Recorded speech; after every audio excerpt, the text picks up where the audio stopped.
Megan and Ken are deciding how they will spend the evening.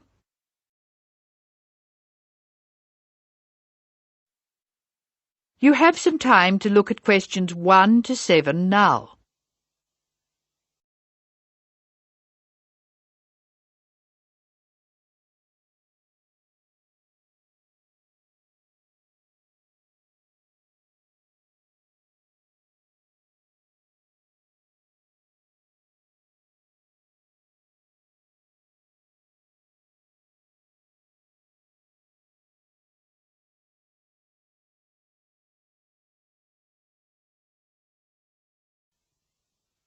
Now we shall begin. You should answer the questions as you listen, because you will not hear the recording a second time.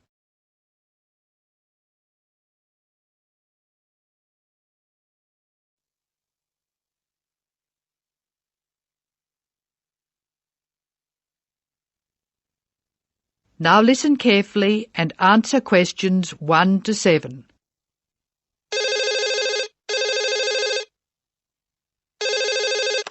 Hello, Megan speaking. Hello, Megan. Hello, Ken. I'm glad you called. Thomas asked me to give you his telephone number. Is that his office number or his home number? I can give you both.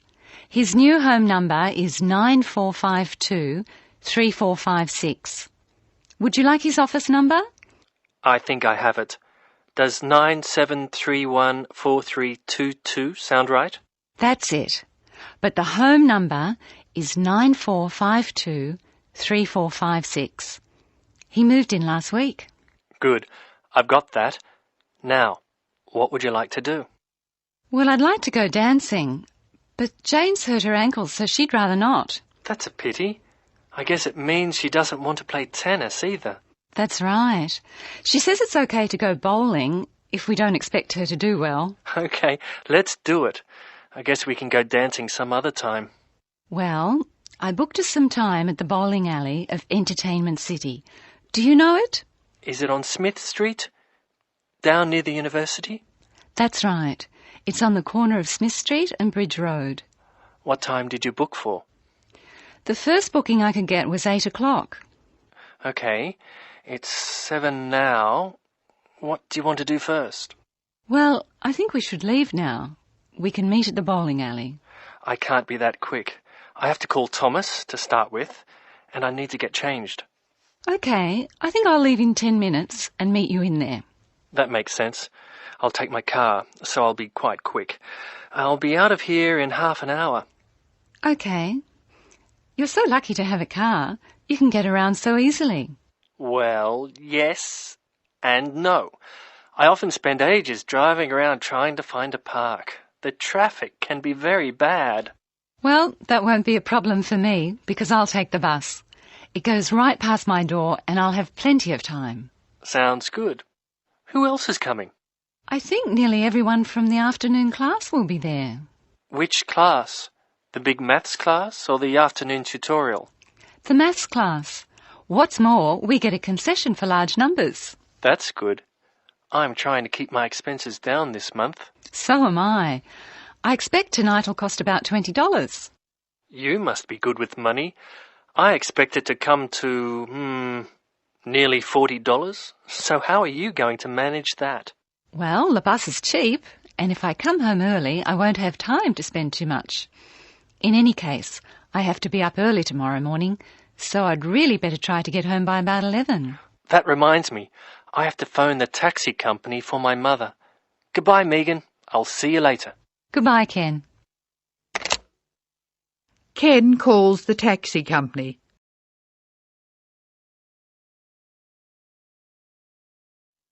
First, look at questions 8 and 9.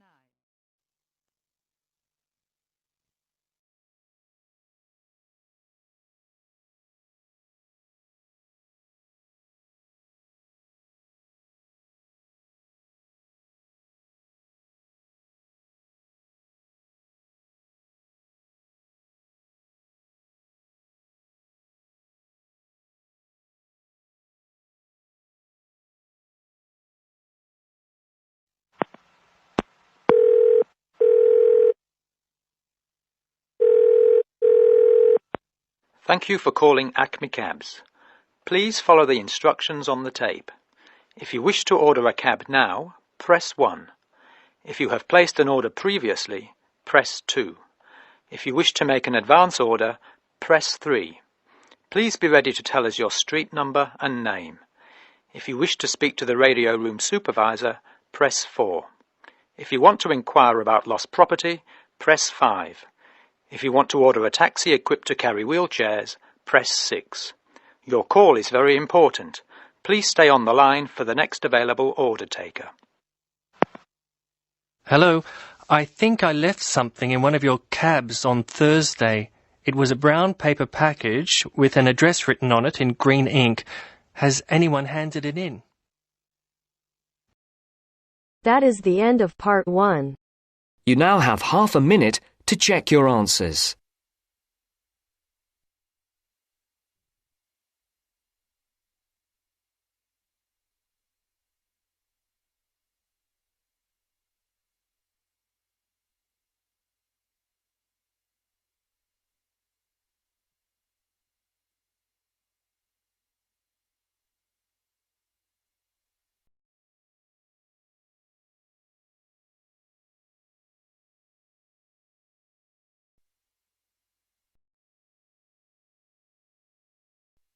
Now turns to part 2. Part 2. You will hear the education officer in a museum giving a talk to school students who are about to start a 1-week work placement in the museum. First, you have some time to look at questions 11 to 15.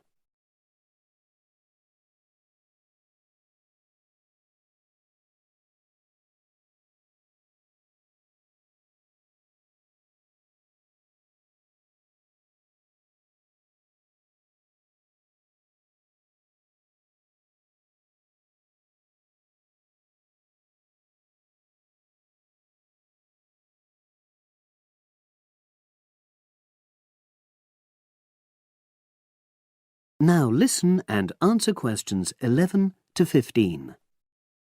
Good morning and welcome. We're really pleased that you're going to be joining us next week for your work placement. Now, each of you will already have met the member of museum staff assigned to supervise you. In this short talk today, I'll be giving you more general information which will be relevant to all 6 of you. Your normal working day is 9 to 5 p.m, but on Monday, because it's your first day, we'd like you to arrive at 8:45. Please note, though, that you'll finish at the usual time. A lot of you have been asking what you should wear for work. Well, you may have noticed that we're not exactly a formal institution, so you'd really be out of place if you wear smart attire like a suit. If you go out on a trip with us, then we'd like you to wear a museum cap. It has our logo on, and we feel it helps people recognise you. But on a day-to-day basis in the museum itself, we say put on your own casual clothing because you'll be doing lots of dusty, messy work. Now, we don't have an enormous number of rules, but work placement is an excellent preparation for the real world of work, and we expect you to be very punctual and reliable.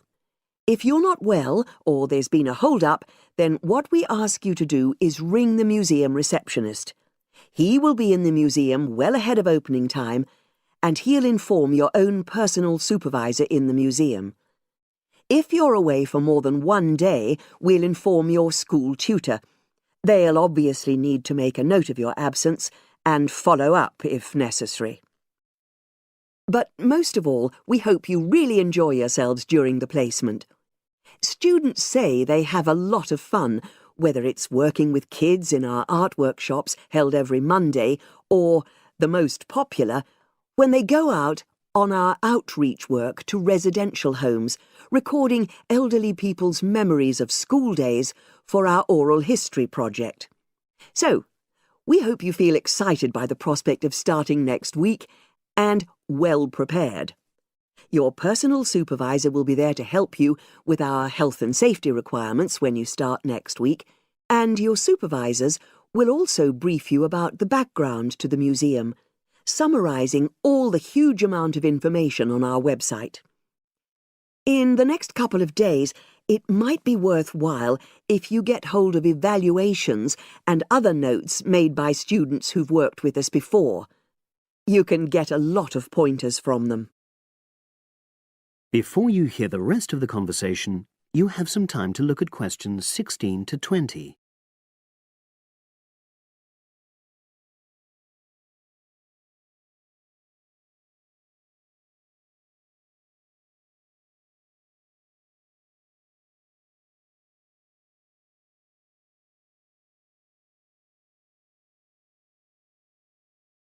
Now listen and answer questions 16 to 20. Now, before I finish today, I wanted to help you find your way around the museum. When you start next Monday, the first thing you'll need to do is sign in. Come through the main entrance and you'll see the main staircase straight ahead. To the right of this is the statue of the horse, and just behind that is a door. Go through that, and that's the sign-in office. Now, on the first day, you'll be working in Gallery 1. You'll find this as follows. In the central courtyard area, close to the entrance, there's a large chest where visitors put donations for the museum. The door just behind that leads to Gallery 1. The workshop you'll be taking part in starts at 11, but if you want to go in earlier, you can get the key and let yourself in. The key box is quite hard to find. Walk behind reception, and it's between the large gallery and the bookshop. I haven't mentioned breaks, lunch, etc. Unfortunately, our cafe's closed at the moment, so your best bet is to bring a packed lunch. We tend to have our sandwiches in the kitchen area. Go round the reception desk, and you'll see a small circular cabinet. The door to the kitchen area is just behind that. Now, every day, we put up notices about what's happening in the museum. Your supervisor will brief you, but if you want to check up on details, look on our staff notice board. This is in the corner of the play area, at the back, on the wall of Gallery 3. If you have any questions, I'd be happy to help. That is the end of part 2. You now have half a minute to check your answers.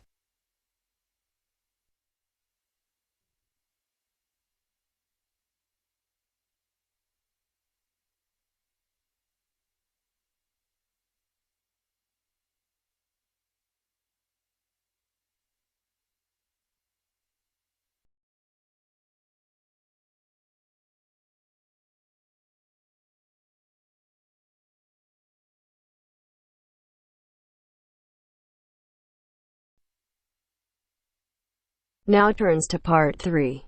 Part 3. You will hear a radio program in which the speakers discuss the importance of looking after old people in winter.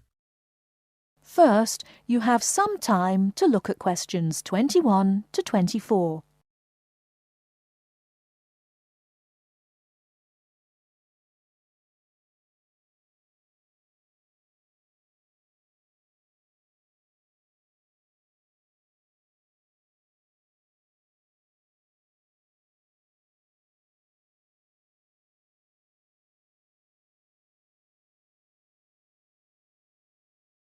Now, listen carefully and answer questions 21 to 24. Now listen and answer the questions. Nobody likes cold weather, but for old people it can be particularly uncomfortable and dangerous. They can become cold without even noticing it. To keep warm, they may need help from friends and neighbors like you.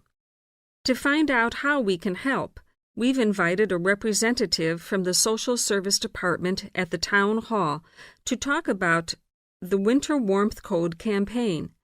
Mr. Hastings, can I first ask you why it is so important to keep an eye on elderly people during cold weather such as we've been having lately? Yes. There are two main reasons.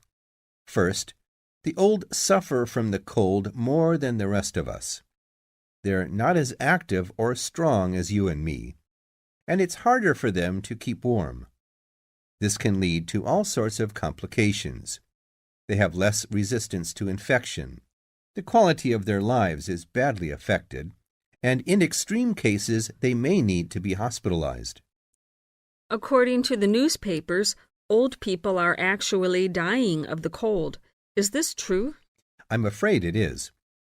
I said before there were two main reasons why we should keep an eye on old people.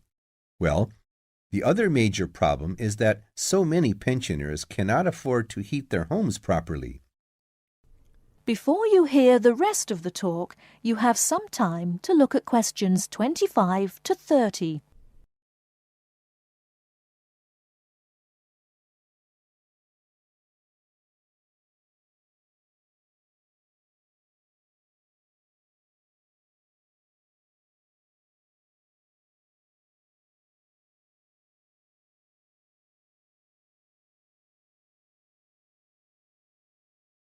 Now listen and answer questions 25 to 30.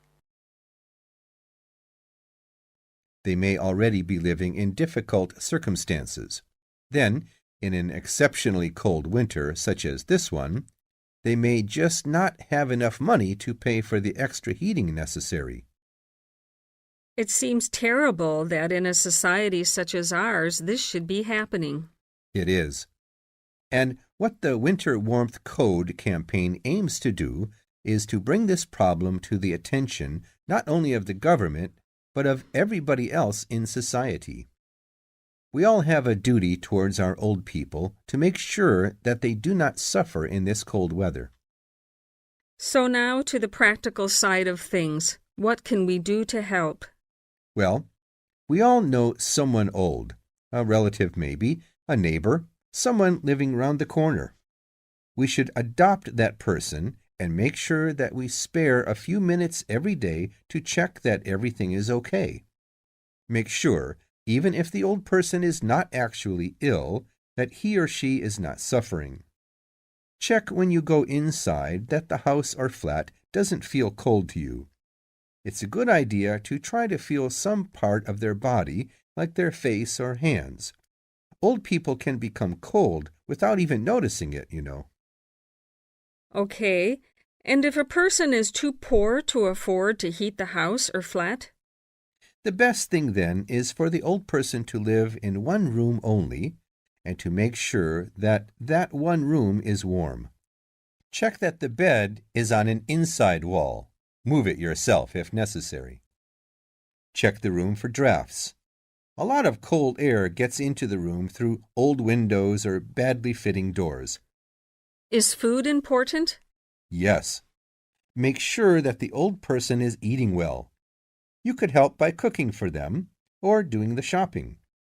Remember, a good hot meal a day makes a big difference. Also, make sure that they are well dressed. Old people need to wear more layers of clothes than we do, particularly at night. One last question, Mr. Hastings. Is there nothing the state can do to help? Oh, yes, indeed. Contact your town hall to find out about local organizations already involved in this kind of work. If there is a local Meals on Wheels service, for instance, you could get your adopted old person on the list.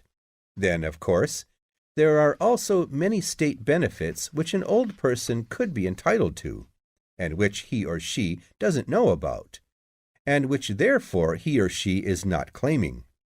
An extra problem here is that it can often be complicated, and old people don't like going to Social Security offices to fill in forms and all that. You can help by finding out for them what possibilities exist for claiming a little extra money from the government, then applying for it for them. That little extra could make all the difference. Yes, indeed. Well, Mr. Hastings, thank you for coming in and talking to us today. Thank you. That is the end of part 3. You now have half a minute to check your answers.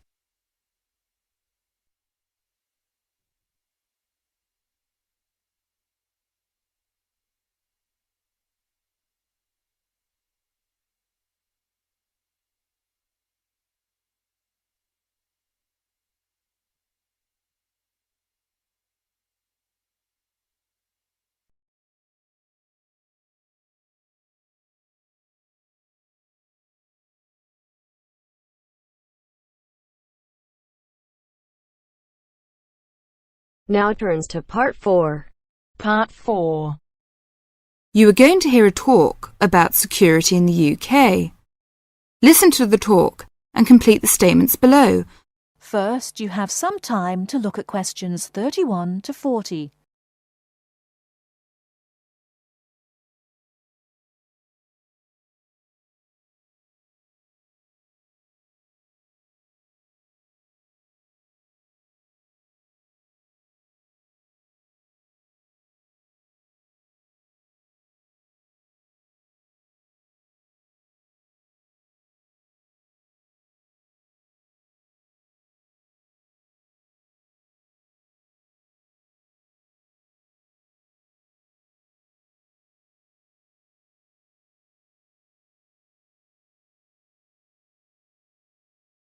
Now listen carefully and answer questions 31 to 40.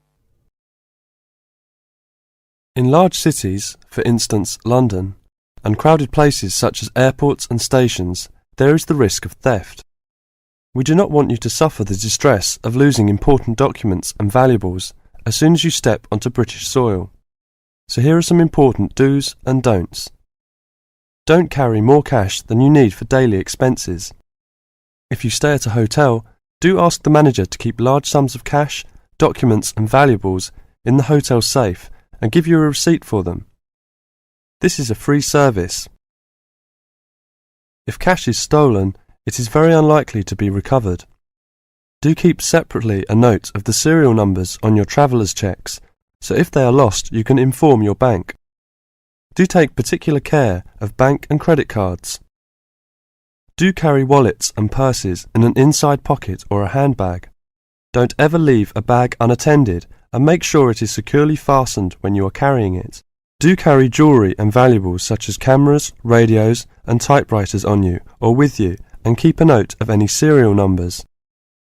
Do take special care of your passport, travel tickets and other important documents. Documents are at risk particularly at airports and stations where it is obvious that most people will be carrying them.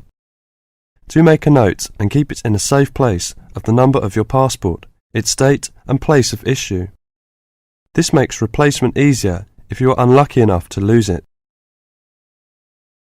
If you don't want to carry heavy luggage around with you, you can leave it in a luggage office at most large stations and pick it up later.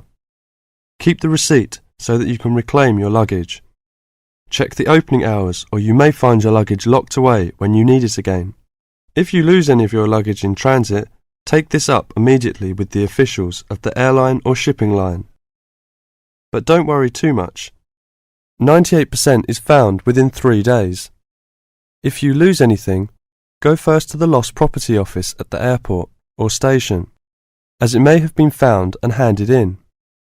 If you lose your luggage in the street or suspect it has been stolen rather than gone astray, find the nearest policeman who will advise you what to do. That is the end of part 4. You now have half a minute to check your answers.